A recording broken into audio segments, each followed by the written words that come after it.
Assalamualaikum warahmatullahi wabarakatuh. Waalaikumsalam warahmatullahi wabarakatuh. Innal hamdalillah nahmaduhu wa nasta'inuhu wa nastaghfiruh wa na'udzu billahi min shururi anfusina wa sayyiati a'malina.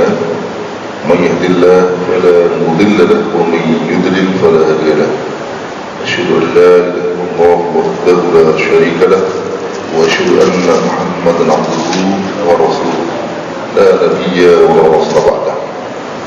اللهم صل وسلم وبارك على سيدنا وحبيبنا مولانا محمد وعلى آله وصحبه وسلم أجمعين. أما بعد.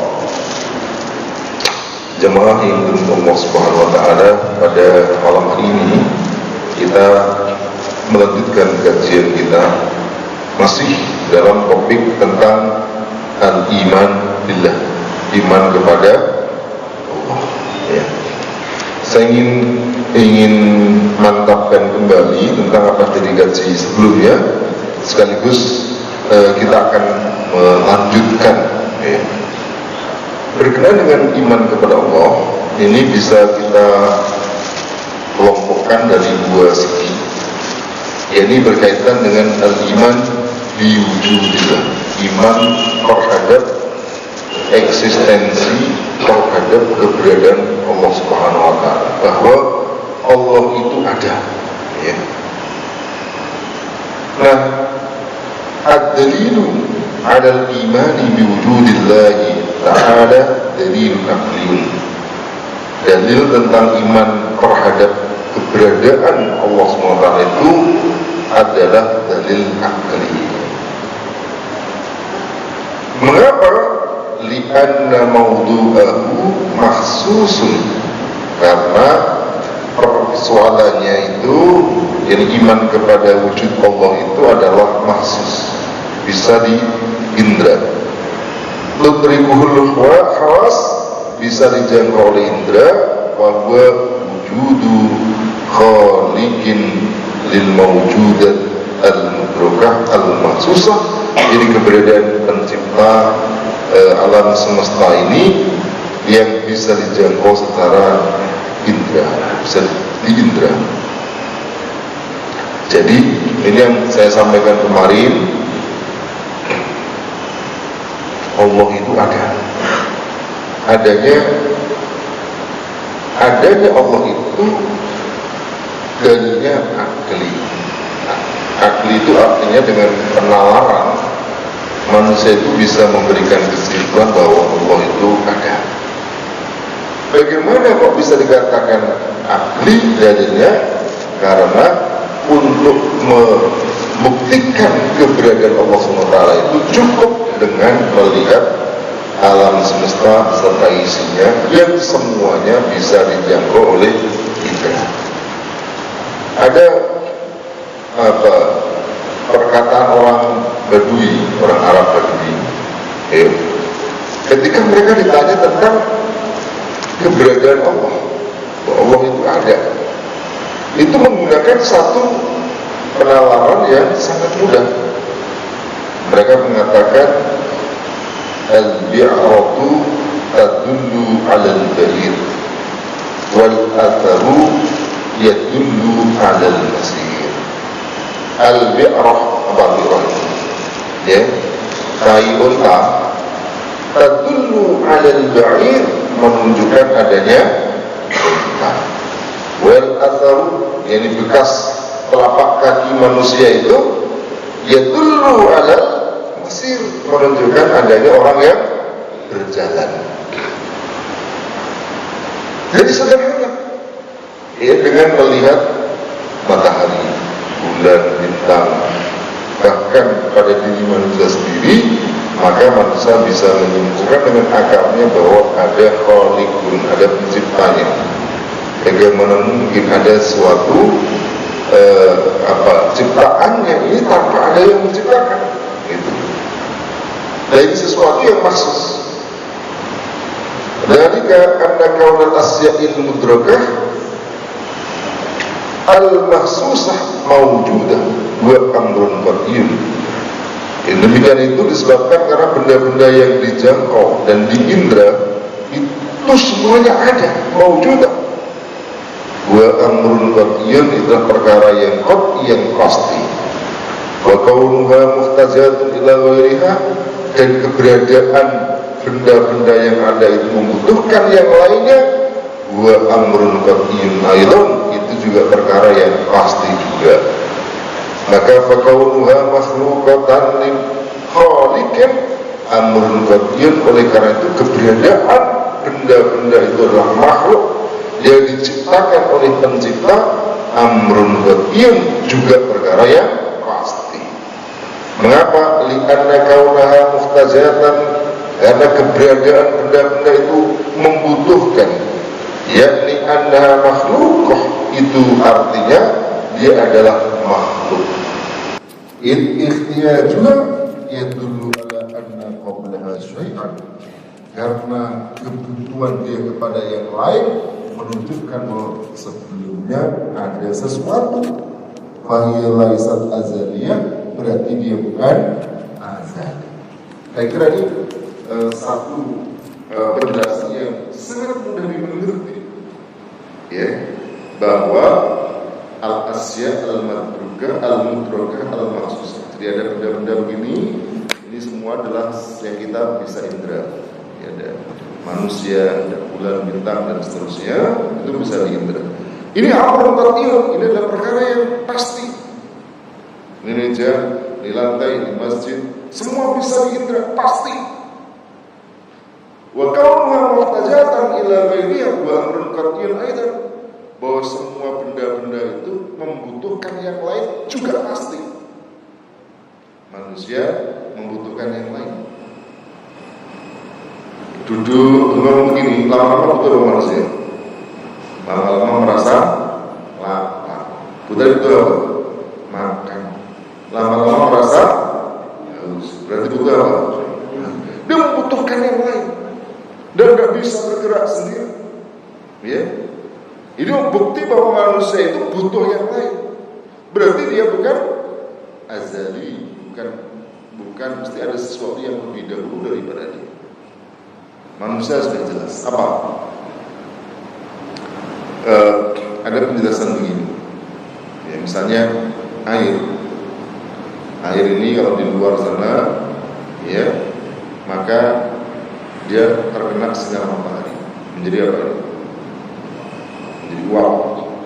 Uap kemudian menjadi mendung dibawa oleh angin, jadi hujan. Ini sesuatu yang semua membutuhkan. Berarti ini bukan sesuatu yang khaliqun, dia bukan pencipta. Karena muhtaja ila ghairiha, dia membutuhkan benda-benda yang lain. Ini oleh karena itu sebenarnya orang yang berakal itu dengan pasti mengatakan bahwa Tuhan itu ada, Allah itu ada. Bapak hadirin sekalian, mungkin kalau lihat saya, ya, mesti Bapak percaya bahwa saya punya apa? Punya orang tua, betul nggak? Lihat orang tua saya? Tidak. Bapak tidak melihat orang tua saya, tapi adanya saya menunjukkan adanya orang tua. Saya juga tidak melihat bapak ibunya, bapak semua itu, tapi saya yakin bapak ibu itu punya orang tua. Adanya bapak itu menunjukkan adanya orang tua, gitu. Demikian juga adanya alam semesta ini menunjukkan adanya Allah Subhanahu wa Ta'ala. Saya pernah baca satu kisah, ya, kisah ini menarik juga. Itu ada orang yang ateis, orang yang tidak beriman adanya Tuhan, tidak beriman adanya Allah Subhanahu wa Ta'ala. Lalu dia bertanya ke sana kemari, dan dia akhirnya ketemu dengan seorang hukama, orang yang bijak, orang yang punya ilmu hikmah, ya. Lalu orang alim ini ditanya, coba tunjukkan kalau Anda percaya kepada Tuhan, buktikan bahwa Tuhan itu ada, katanya. Lalu orang alim ini mengatakan, baik, tapi tidak sekarang, minggu depan. Lalu ditentukan waktunya, harinya, jam berapa, lalu tempatnya. Kita akan bertemu di tempat itu, pada hari itu, pada jam itu. Pada waktu yang telah ditentukan, si orang ateis ini dia tiba ke tempat yang dijanjikan. Sampai di sana, tepat pada jamnya, ia tidak melihat orang alim, orang hakim, orang yang bijaksana itu datang. Lalu dia mulai curiga, jangan-jangan dia tidak bisa menunjukkan Tuhan di mana, sehingga tidak datang-datang. Lalu kemudian setelah agak lama ditunggu, langsung dia bertanya, gimana kok lambat? Kamu tidak bisa menunjukkan Tuhan di mana? Lalu orang tersebut berkata, saya tadi sebelum kesini, kata dia, ini melewati sebuah sungai yang besar. Saya tidak bisa nyebrang karena saya tidak punya perahu, tidak ada jembatan, dan saya tidak bisa berenang. Saya duduk di situ. Tiba-tiba di seberang sana ada sebuah pohon yang dia roboh sendiri. Lalu dia membentuk kapal sendiri, dan tanpa ada yang mendorong, perahu yang sudah jadi daratan itu turun sendiri menuju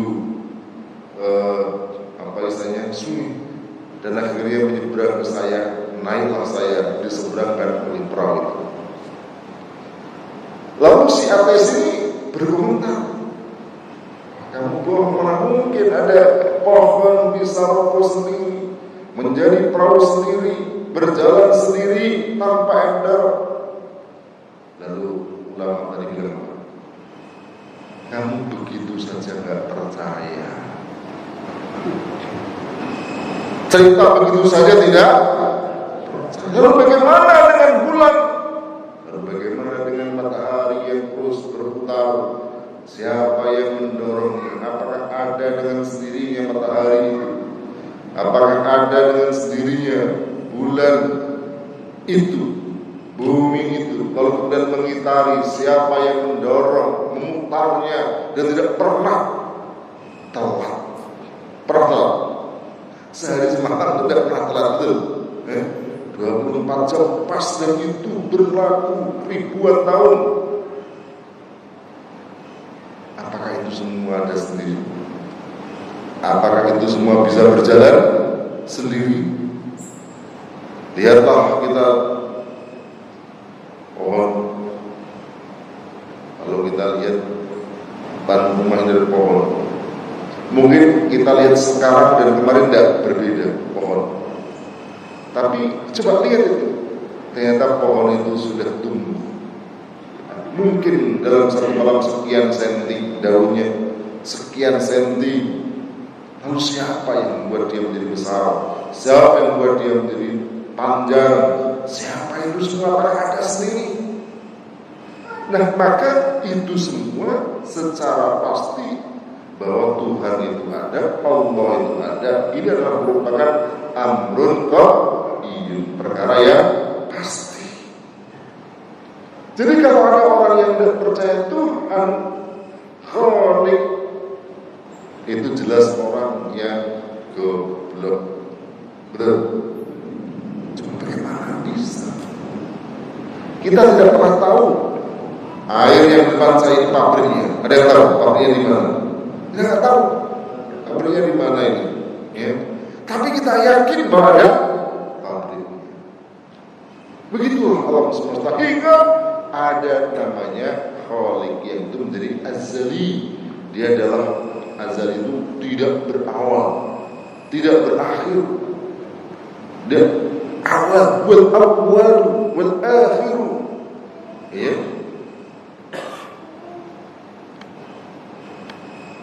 Hadirin jemaah yang dirahmati Allah Subhanahu wa taala, yang kemarin kita sampaikan. Nah, oleh karena itu semua itu membutuhkan daya Khalik dengan Allah, membutuhkan Allah Subhanahu wa taala. Maka karena semuanya terbatas, yang kita bahas itu manusia fal insanu mahdudun, manusia terbatas, wal hayatu mahdudah, kehidupan terbatas, wal kaunu mahdudun, alam semesta terbatas. Semua itu membutuhkan adanya Tuhan, adanya pencipta. Maka fala budda ayakunal mahdud makhluqan li ghairi. Maka menjadi sebuah keharusan semua yang mahdud, semua yang terbatas itu dia haruslah menjadi makhluqan li ghairi, dia menjadi makhluk bagi pihak yang lain. Wa hadzal ghair huwa khaliqul insani wal hayati wal kaun, dan sesuatu yang lain itulah pencipta alam semesta, pencipta manusia, kehidupan dan alam semesta. Sampai di sini kemarin. Jawab yang Allah Taala. Lalu kalau disebut khaliq pencipta itu gimana? Ini ada 3 kemungkinan.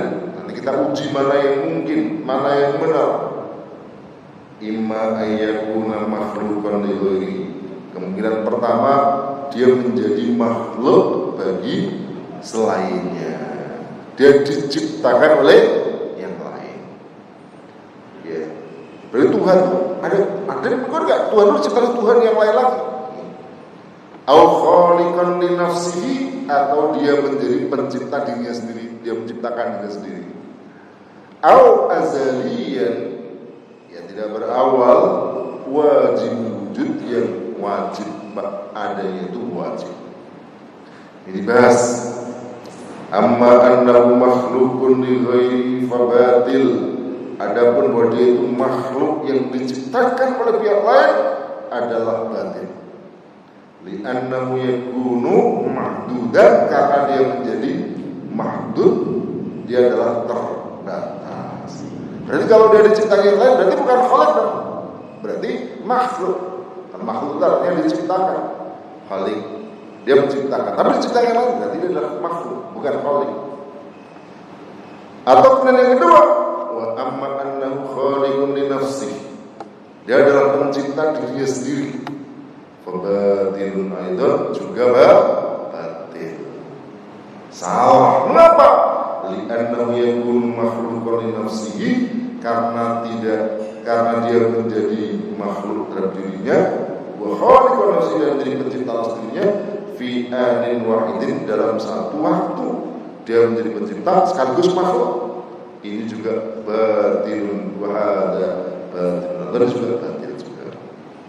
Maka fala budda, kalau kemungkinan ada 3 kemungkinan, 1, 2, 3 tadi, kemungkinan pertama batil, kemungkinan kedua batil, maka kemungkinan yang ketiga fala budda ayyakuna azaliyan wajibal wujud wa huwa ta'ala, maka yang pencipta itu haruslah azali, dia wajib wujud di dalam Allah Subhanahu wa ta'ala. Hadirin yang Allah SWT, ini adalah akidah orang Islam seperti ini.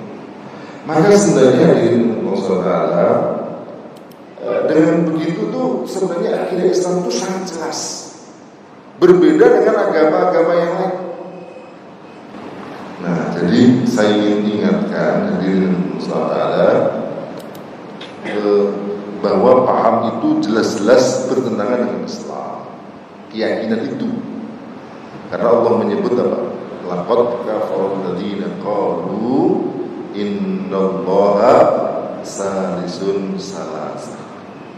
Sungguh telah kafir orang yang mengatakan bahwa Allah itu adalah salah satu, salisun, salasah, dari 3 oknum. Di dalam keyakinan Nasrani itu ada 3 oknum Tuhan, yang disebut sebagai apa? Yesus, Tuhan Bapa, Tuhan Anak, dan Roh Kudus. Itu disebut kafir. Demikian juga keyakinan yang mengatakan bahwa Al-Masih bin Maryam itu sebagai Tuhan. Laqad kafarul ladzina qalu innallaha salisun salasa. Nah, ini saya ingin contohkan, saya ingin kutip satu ayat ya, tentang tentang kesesatan orang Yahudi, orang Nasrani.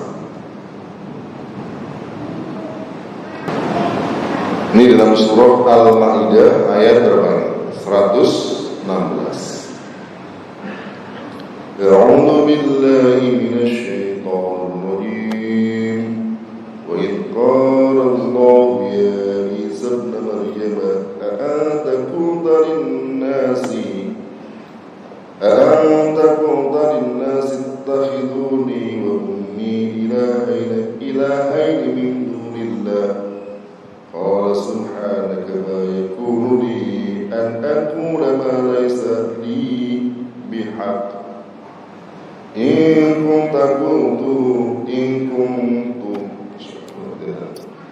kuntu qultu faqad alimta ta'lamu ma fi nafsi wa la a'lamu ma fi nafsik innaka anta allamul ghuyub. Jadi dalam Al-Quran itu Allah itu bertanya kepada Isa. Wa idh qala Allahu ya Isa ibn Maryam. Dan ingatlah ketika Allah SWT berfirman kepada Isa, a'anta qulta lin-nasi ittakhiduni wa ummi ilahaini min dunillah. Apakah kamu mengatakan kepada manusia, jadikanlah aku dan ibuku sebagai dua Tuhan selain Allah. Qala subhanaka ma yakunu li an aqula ma laysa bi bihaq. Maha suci Engkau, tidaklah aku mengatakan apa yang aku tidak punya hak untuk itu. In kuntu faqad alimta. Apabila aku mengatakan demikian, sungguh engkau mengetahui. Karena ta'lamu ma fi nafsi wa la a'lamu ma fi nafsi innaka anta 'allamul ghuyub. Lalu teruskan, makuntulah, aku tidak pernah berkata begitu kepada mereka. Illa ma amartani bihi, kecuali apa yang kau perintahkan kepadaku. Anibudullah, yang perintahkan Allah itu kepada Isa adalah anibudullah, agar sembahlah Allah, Rabbi Tuhanku, Rabbakum dan Tuhanmu, wa kuntu alaihim syahida, dan aku menjadi saksi atas mereka. Jadi Isa sendiri apa? Menurut ayat ini membantah kalau dia mengajarkan apa? Trinitas. Lalu ada orang Islam ikut-ikutan orang Kristen, itu saya itu udah habis pikir. Ya. Kok ada? Ya. Loh jelas nih, Yesus atau Isa itu orang, dia bukan Allah. Ya. Dan orangnya sendiri tidak pernah mengatakan apa? Akulah Tuhan. Terus gimana? Tuhan lahir dari seorang manusia, berarti tidak punya awal. Dia butuh yang lain. Kok Tuhan tidur, Tuhan makan? Bagaimana logikanya itu? Di mana letak kekuasaan Tuhan? Ini yang tadi kita bahas. Selama dia manusia, berarti dia bukanlah Tuhan. Dia bukan Khalik, dia adalah makhluk. Kenapa? Muhtajatun ila ghairi, dia butuh kepada yang lain. Ini sebenarnya sesuatu yang akal sehat itu dengan mudah untuk memahaminya. Ya. Bagaimana? Kok bisa manusia jadi Tuhan itu di mana ini? Apalagi dia lahir, jelas tanggal lahirnya, ya. Bahkan dia juga mati. Bahkan di dalam Bible sendiri itu disebutkan ketika mau disalib, ya ini cerita Bible bukan cerita Quran. Nah itu Isa juga mengatakan, Eli Eli sabaqtani, ya Bapakku Bapakku, mengapa engkau tinggalkan aku? Bagaimana mungkin ada Tuhan, dia merasa takut mau disalib karena ditinggalkan oleh Bapak. Bapakku sebenarnya Tuhan ini. Eli Eli itu maksudnya Tuhan, Allah Allah gitu ya. Dalam bahasa Ibrani, Eli Eli ma sabaqtani, mengapa engkau tinggalkan aku? Itu ucapan ada di dalam Bible. Ya. Nah, jadi ini berarti butuh yang lain. Bagaimana mungkin di dalam kitab mereka sendiri disebutkan pihak, dia butuh pada pihak yang lain, dia takut ketika ditinggalkan atau disebut sebagai Tuhan. Jamaah yang dirahmati Allah SWT, maka sebenarnya dengan menggunakan dalil akli itu kita dengan mudah akan mengingkari semua pemahaman, semua akidah tentang ketuhanan agama Islam. Jelas kayak tadi misalnya bagaimana Trinitas, ya, itu jelas-jelas bertentangan dengan akal sehat. Demikian juga misalnya Trimurti dan seterusnya. Bagaimana Tuhan ada lebih dari satu? Padahal kepala di sebuah negara saja tidak bisa kalau lebih dari satu. Ya, kalau Tuhan itu dua, ya rusak. Mana yang lebih berkuasa? Demikian juga dalam sebuah negara, tidak mungkin ada lebih dari satu kepala negara. Ini sesuatu yang mudah. Jawaban Tuhan Ta'ala, demikianlah mungkin yang saya sampaikan kemarin dan hari ini. Mungkin kalau sebelum saya lanjutkan untuk saya akhiri, kalau ada yang mau ditanyakan, baik materi yang sekarang atau materi yang sebelumnya, supaya maksud saya, karena beberapa kali pertemuan tidak sempat ada tanya jawab karena sudah masuk pada waktu bisa. Monggo kalau ada yang ditanyakan. Kita lanjut sebelum. Nah,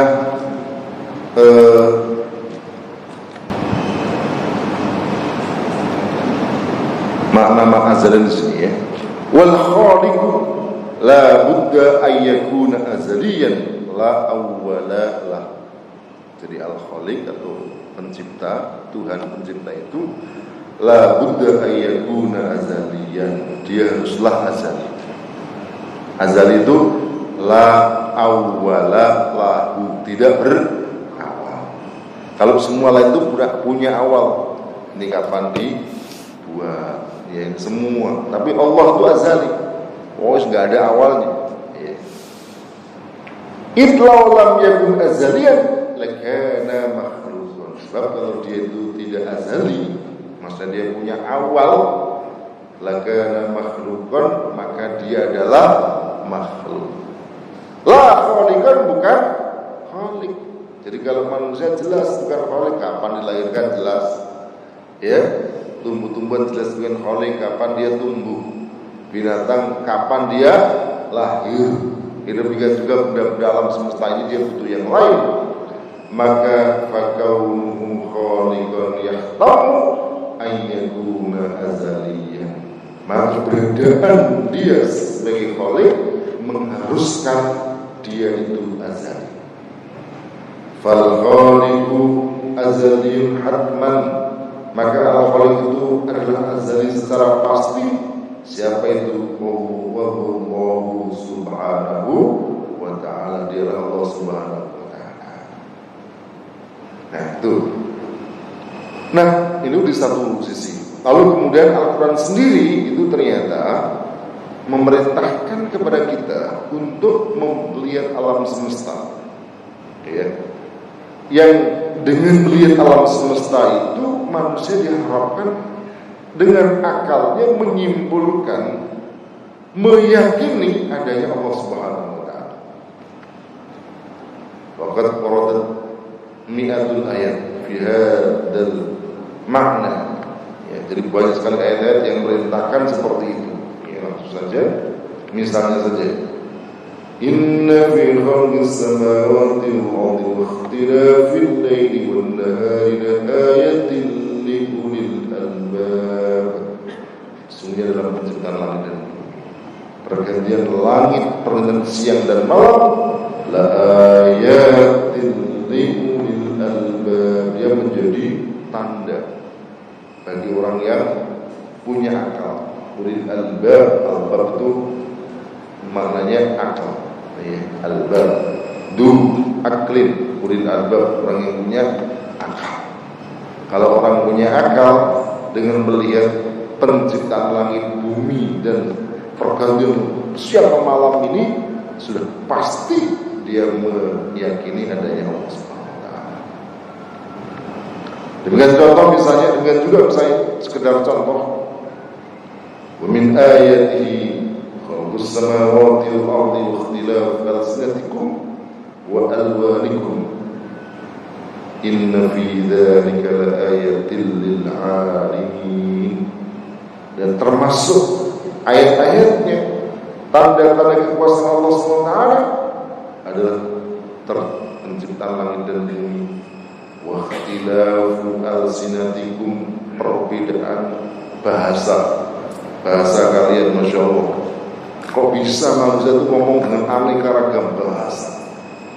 Wa alwanikum, dan juga kulitmu yang berbeda-beda, ada yang putih, ada yang kuning, ada yang hitam, ya.